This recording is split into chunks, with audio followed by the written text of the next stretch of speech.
जय गुरुदेव।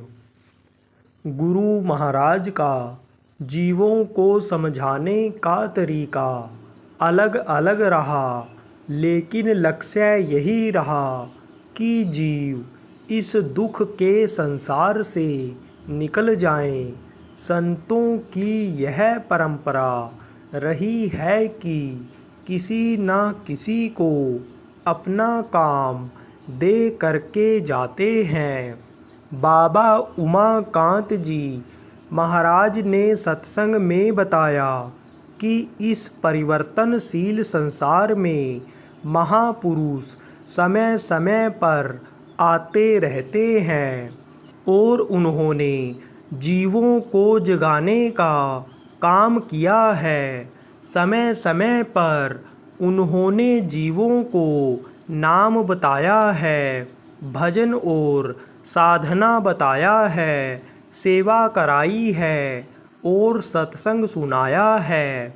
आने वाले समय का उन महापुरुषों ने भी इंतज़ार किया, गुरु महाराज ने भी इंतज़ार किया और हम और आपने भी किया।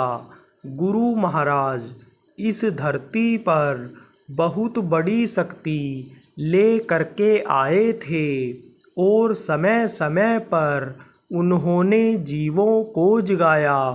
सबसे पहले उन्होंने जय गुरुदेव नाम परमात्मा का और बाद में जय गुरुदेव नाम प्रभु का बताया और उसका प्रचार करवाया।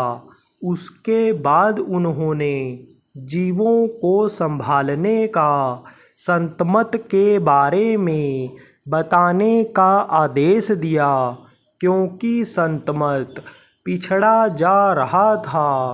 प्रचार के द्वारा लोगों को समझा करके नामदान दिलाया और भजन कराया।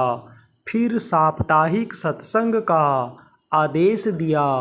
उसके बाद यात्रा के द्वारा प्रचार किया गया और फिर शाकाहारी का प्रचार करवाया। उसके बाद में फिर उन्होंने जगह जगह पर साधना शिविर लगवाने का आदेश दिया था, जो लगातार 9 दिन 11 दिन तक चला था।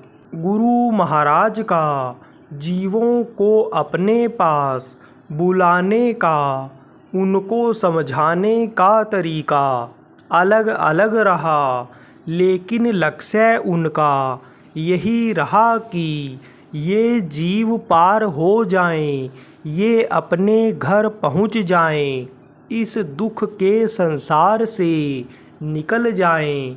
किसी भी तरह से जीव के समझ में आ जाए कि उसके लिए प्रयास किया गया। जो काम गुरु महाराज को उनके गुरु ने सौंपा था, शरीर साथ न देने की वजह से इस दुनिया संसार से चले गए। संतों की यह परंपरा रही है कि किसी न किसी को अपना काम दे करके जाते हैं, तो उन्होंने मुझ नाजीज को चुना और मेरे लिए आदेश दे करके गए। तो मैं तो उन्हीं के पद चिन्हों पर चला और हमने भी यह काम किया और आप प्रेमियों ने भी यह काम किया। कौन सा काम? जिस समय पर जिस प्रचार प्रसार की ज़रूरत पड़ी उसको किया गया। लोगों को बुलाया, सत्संग सुनाया, कार्यक्रमों का आयोजन किया गया, काफिला निकाला गया, ताकि किसी भी तरह से जीव के समझ में आ जाए, उसका प्रयास किया गया और उसका परिणाम भी अच्छा गया। जय गुरुदेव।